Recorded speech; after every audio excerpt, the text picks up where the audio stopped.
The tallest, the biggest, the manliest. Some other actors would complain about his size, but that's the way he arrived in America, as oversized cargo from Germany. The Gladiator and the best body of Arnold Schwarzenegger. The tallest pro bodybuilder to ever step on Mr. Olympia stage, with a prolific movie and TV acting career that is still on the rise. A man who loves to give and cherish his life, family and friends. Ralf Moeller.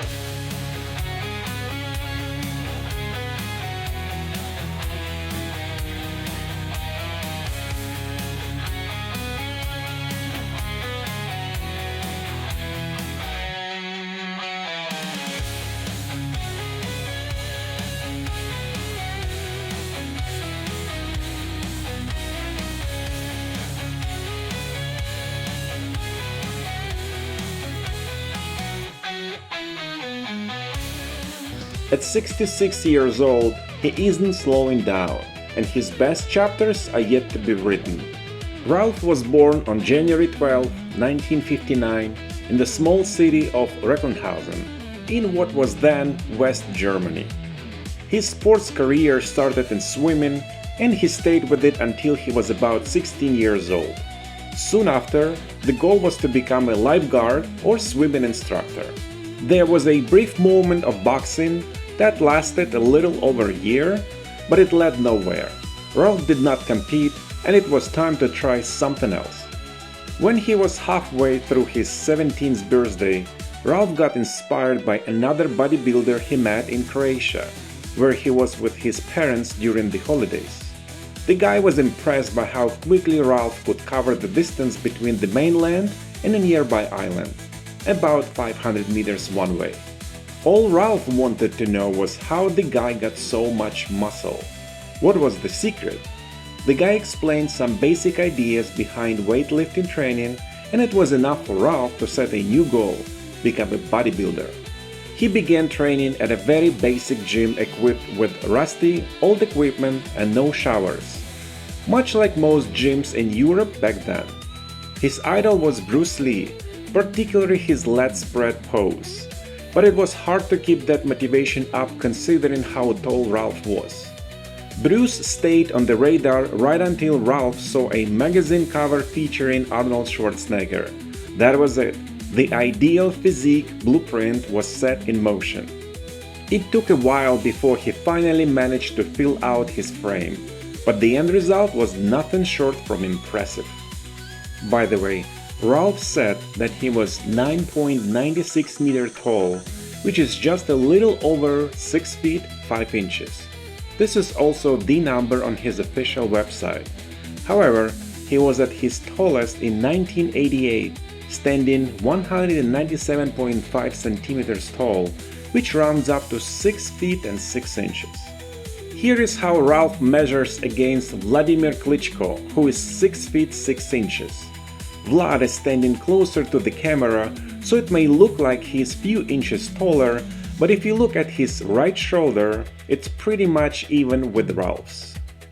And here is another picture with both Klitschko brothers, this time with Vitaly, who is 6 feet 7 inches. For reference, Vitaly is the taller of the two brothers.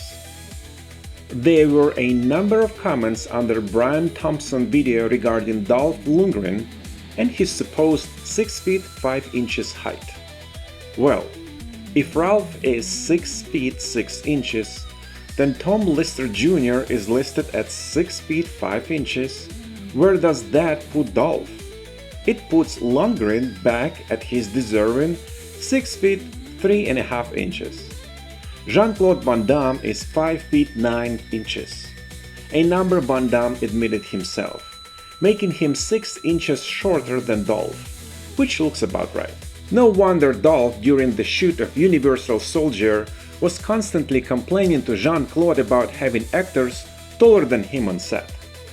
Alright, let's not forget why we are here.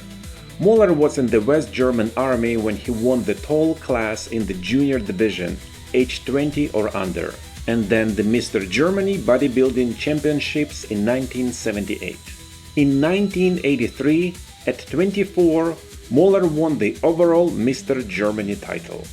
Ralf continued his bodybuilding career not only because of his physique and the sport's popularity in the 80s, but also because it was one of the fastest tracks to fame, money, and worldwide recognition. Basically a typical bare minimum goal for many guys. 1 year after his World Championship title, Ralf moved to Munich, where he submitted his paperwork to a talent agency, hoping to find roles suited for his acting potential.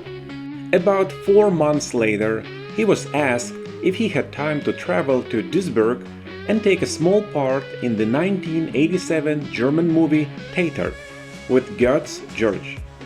There was no major dialogue. Well, how could there be when you have an apple in your mouth? All Ralf had to do was pick Götz up, put him on the train car platform, and slap him a few times. That scene became part of the movie trailer and was on a non-stop rotation on local TV stations. It almost turned into a minute-long standalone movie.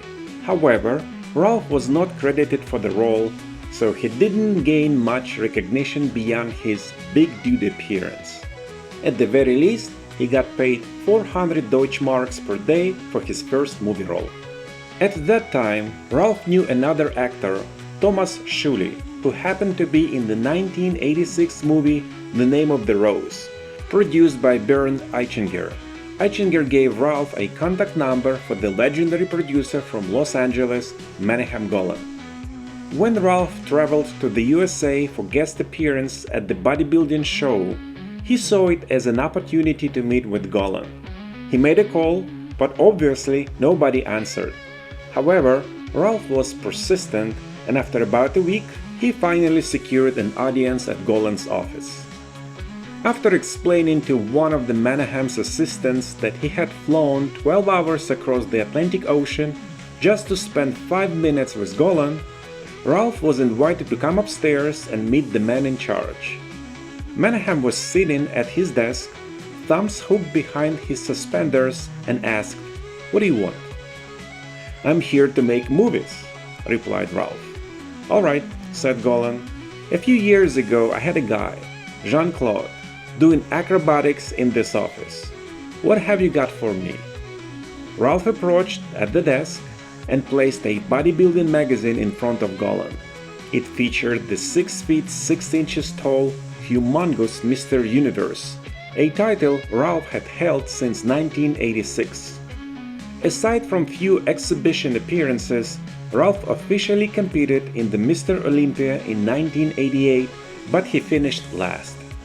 One thing that Ralf learned from Arnold was not to fixate on bodybuilding. It's just a tool, a stepping stone to get to the next level. And for Ralf, that next step was rather clear. He wanted to be in the filmmaking industry, a movie star. After flipping through the magazine for a few minutes, it was enough for Menahem to picture Ralf in the upcoming action movies. The very first project in particular was Cyborg, starring the previously mentioned Jean-Claude Van Damme, who was already a rising star for the Canon Group studio. But first, Golan had to finance Ralf's English and acting lessons to prepare him for the movie shot. Though Ralf's role in 1989 movie Cyborg was minor, it was still more significant than his first appearance in German film. He spent 3 weeks on set, and right after wrapping up his part, Ralf had to return to Germany.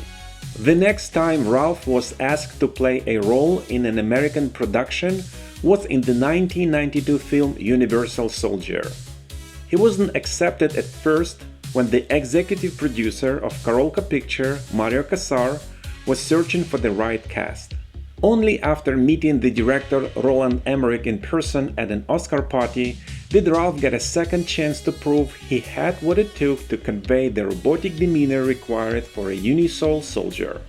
Getting into the 23 million production alongside Jean-Claude Van Damme and Dolph Lundgren wasn't easy. Originally, the plan was to issue Ralf a visa for 3 months to shoot the movie, as proper paperwork is required to be part of a Hollywood production.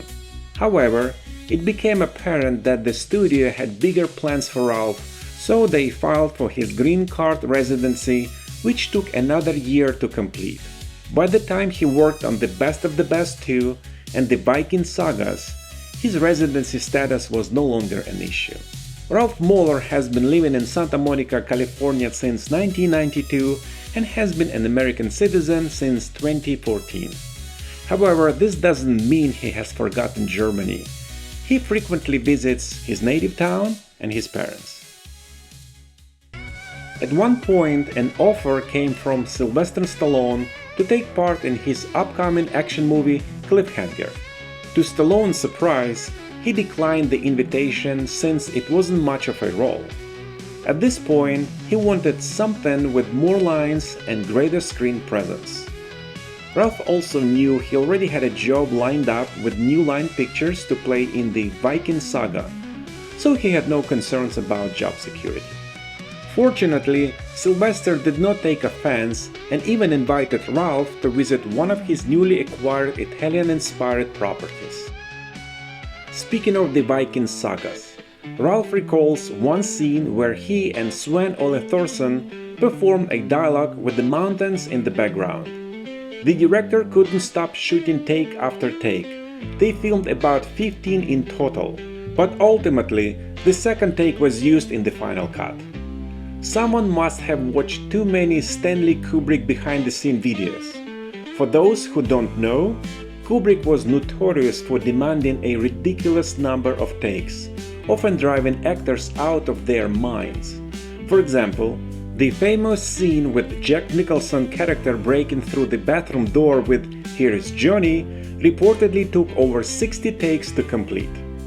Arnold had no problem lending his friend a hand and helped him land a role in the 1997 movie Batman and Robin, arguably the worst adaptation of the Batman saga.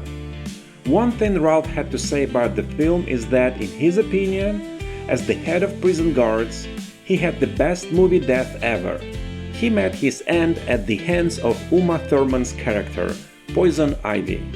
Why Ralf thinks this way remains a mystery to me. The 1997 TV series Conan the Adventurer was filmed in Mexico, with Ralf starring as the lead for all 22 episodes.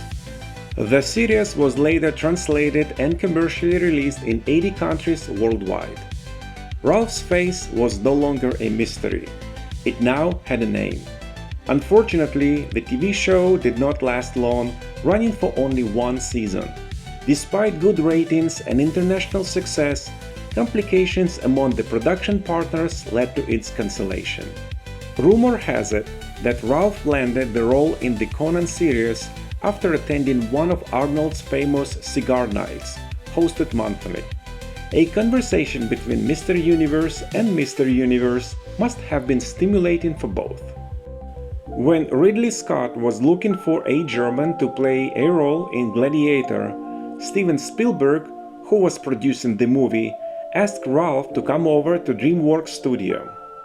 Ralf was so sure that the role was in the bag, who hasn't seen Conan by now, but the surprise was lying right on the table. There were 5 to 6 pages of script to read. He had never before had to deal with this much dialogue all at once. Ralf went through the pages, hoping that an impression had been made, hopefully a good one. While spending Christmas in Germany, he got a call from his agent congratulating him on getting the role. All those prior English classes finally paid off. A bit of a trivia. Spielberg had originally intended the role of Maximus for Arnold. While Spielberg was planning on directing the movie, Arnold was on board. But after Spielberg decided to give the directing chair to someone else, Arnold decided to split as well. Filming of Gladiator began in February. Ralf went straight to London first, and that's when everything started, with Ridley Scott, Russell Crowe, and Joaquin Phoenix. There was also Jimon Hunsu and Oliver Reed, who sadly passed away just 3 weeks before the film completion. Even though Ralf had already made a few films by that time, Gladiator was something else entirely. No surprise, since it eventually received 12 Oscar nominations and won in 5 categories. Ridley Scott was never known for conservative imagination.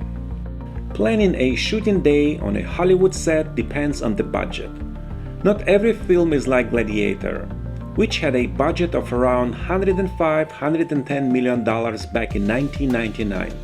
The first 30 minutes of Gladiator is the battle between the German tribes and the Romans and was filmed just outside London in a forest. A massive German village was built there, but much of it didn't make it into the final cut. It's incredible how much material is shot for a film, enough to make 3 movies sometimes. When Ralf arrived in London, he went straight to the set. Though his scenes did not begin until later in Morocco, they had to start the prep work, getting their hair and makeup done, training with props, and rehearsing fight choreography. One unforgettable scene early in the film involves Richard Harris and Russell Crowe in the tent, where Marcus reveals his plan to name Maximus as his successor instead of his son, Commodus. Interestingly, this iconic scene was filmed in a parking lot. Watching Richard Harris and Russell Crowe perform was mesmerizing. They played the scene multiple times, each take was slightly different, showing new expression and depth. That is how Ridley likes to shoot a scene. It is done when he believes it is done, even if it takes a few days to finish a single dialogue. 2 weeks later, the entire cast and crew flew to Morocco. They arrived in the middle of the night, and Ralph's first major scene involved following Russell Crowe through a narrow alley towards the arena. It was a complex shoot with about 40 people, including animals, and required precise timing. There were 3 cameras rolling, and it was a nightmare to get the desired shot. Between adjusting the lighting, rechecking costumes, and resetting props, it delayed the take for some time. Ridley Scott was very hands-on, ensuring everything was perfect before the wrap call. Ridley worked on the script throughout the shoot. It's not unusual for a script to be unfinished when filming begins, but Ridley had a clear vision. Sometimes he would just shoot a scene that wasn't yet approved by the studio, but Ridley knew exactly where he might use it during the cut. In Hollywood, the time it takes to shoot film depends heavily on the project scale and budget. For example, television production often moved quickly, completing an episode in 8 to 12 days, shooting about 6 or 7 script pages daily with fewer takes compared to a feature film. In contrast, high-quality films sometimes only manage to shoot 1 or 2 pages per day. Directors like Clint Eastwood are known for their efficiency. He often films during rehearsals without actors realizing it, saving time by using those takes as part of the final product. These days, it's cheaper since it's all digital, and filmmakers no longer have to be concerned about the cost of the film and its development. Some directors, however, prefer a more meticulous approach with multiple takes. For instance, Ridley Scott or James Cameron might spend 2 or 3 days perfecting a single dialogue scene, especially if it's pivotal to the story. With more money, there is a flexibility to shoot from different angles, redo scenes, or spend time on creative choices. In low-budget productions, every minute counts, and filmmakers must compromise on perfection. A few words on Clint Eastwood's directing style. He's a great example of keeping things simple. He doesn't shout action like many directors. Instead, he calmly says, "Go ahead." His philosophy emphasizes efficiency and focus. He often says, 10 films, 10 sentences, meaning there is no need for excessive dialogue or unnecessarily explanations. For instance, if there is a fire in the background, there is no need for a character to say, "Look, there is a fire, we have to leave." It's obvious to everyone, so the action speaks for itself. Clint's approach reinforces the idea that simplicity and authenticity often yield the best results. Ralph knew Clint Eastwood for a long time, and they saw each other once or twice a year, mostly at Arnold's Christmas party in Sun Valley, Idaho. And here is the harsh reality of the director's cut. Not all of these scenes made it into the theatrical cut. The director's cut, which is about 20 minutes longer, includes more of the dialogues and interactions that were cut to reduce runtime. The studio wanted the film shorter to allow for 3 or 4 showings a day in the theaters. Money, money, money. Ralph's performances also went under the knife. What can you do? As an actor, it's always bittersweet when great scenes you were part of don't make it into the final cut. Dwayne "The Rock" Johnson's 2002 hit The Scorpion King followed. A common rule in Hollywood is that if the protagonist needs a villain to fight, it has to be someone significantly bigger. For all of the 5 feet 10 inches heroes out there, it was rather easy to find a matching opponent, but what if the hero is already larger than most of the villains out there? Who was available and ready to outmatch The Rock in size? It was our man, Ralf Moeller. For Dwayne Johnson, whose height is rounded up to 6 feet 3 inches, Ralf was more than enough to pose a significant threat to The Rock, at least enough for us to believe. You know, when they had to fight during that desert scene, the sand was actually real. Crazy how much practical effects were used back in the days. There is a perception that Hollywood stars are always perfect, effortlessly delivering their lines without mistakes. But the reality is that even the biggest actors struggle sometimes. They are, after all, humans. Ralf recalls his own experience while working on a futuristic TV series shot in Canada. The scene involved 4 people in a dialogue, and everything was going smoothly until lunchtime. Right before lunch, everyone was in the zone. He suggested finishing the scene since the momentum was strong, but it was time for the scheduled lunch break. After lunch, Ralf returned ready to work. He had a meal, an espresso, and even smoked a cigar. However, it took another hour before shooting resumed. By then, something strange had happened. Ralf completely forgot all his lines. It was likely the combination of caffeine and nicotine that caused a sort of mental blockout. It took nearly 45 minutes to recover and get back into the character. Even so, the scene never regained the energy and natural flow it had before lunch. That experience taught Ralf an important lesson: avoid overindulging during breaks, especially with caffeine and cigars, when laser focus is required afterward. A lesson was learned, and to avoid these challenges in the future, Ralf likes to prepare thoroughly for his scenes. Sometimes he may visit the set beforehand to rehearse and familiarize himself with the environment. This helps him get into the right mindset and gain confidence, much like warming up before a workout. For example, during the first few days of shooting a film, Ralf eases into the process to build momentum. He treats it like training at the gym, starting light before tackling the heavy lifting. This gradual approach helps him find his rhythm and ensures that he is fully immersed in the character when the camera rolls. This is something Ralf picked up from other Hollywood megastars. Preparation is the key. You don't just read a script once, you read it 30 or 40 times to understand every detail, not just your lines, but also how others interact with your character. Much like Anthony Hopkins, who famously reads his scripts 50 times to internalize every nuance. Similarly, Laurence Olivier insisted on having a final version of the script a month before filming, so that no changes would disrupt his preparation.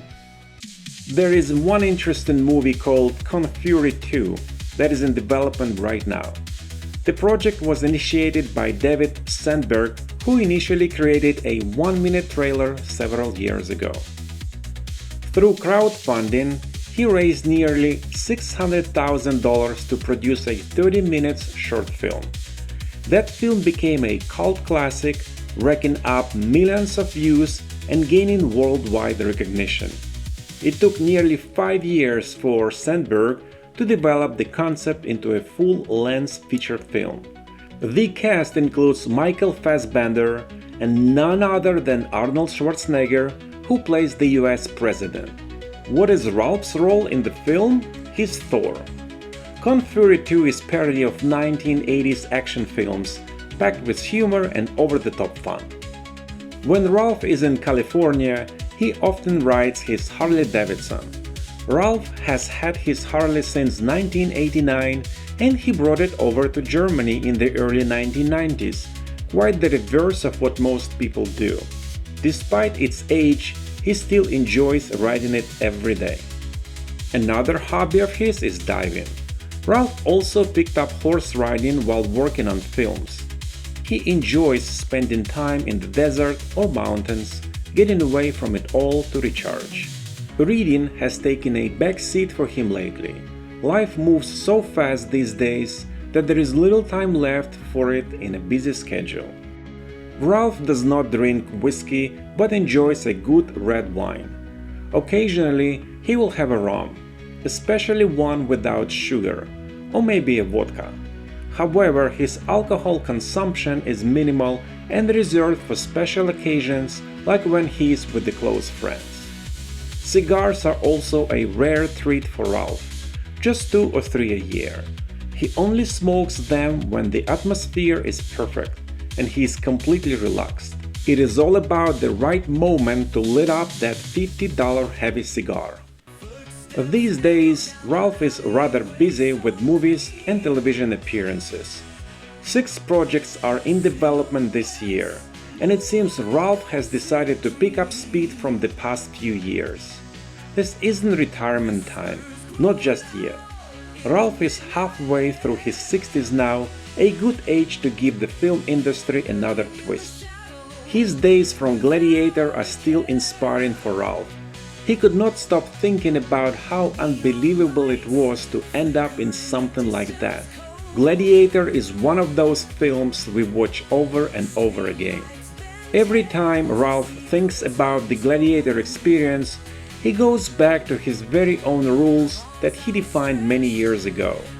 It revolves around one basic concept. It always depends on how much you want something. If you really want it, if you really want something in life and really believe in yourself and in the cause, then you can achieve it. The word impossible does not exist. Anything and everything is possible. You can never please everyone anyway. In this world, there are 30% of people who likes you, 30% who don't, another 30 who, no matter what you do, believe you're doing it wrong, and the rest don't give a darn about you. Never adjust your dreams to that. Always move forward and never give up. You will get annoyed, frustrated, and disappointed. That isn't the reason to stop. Cast the line, because if you don't, you will never have a chance to catch a fish. And do not forget to praise other people from time to time. Give a compliment now and then to your family, friends, acquaintances, or even a complete stranger. It is more important than you may think. Ralf Moeller.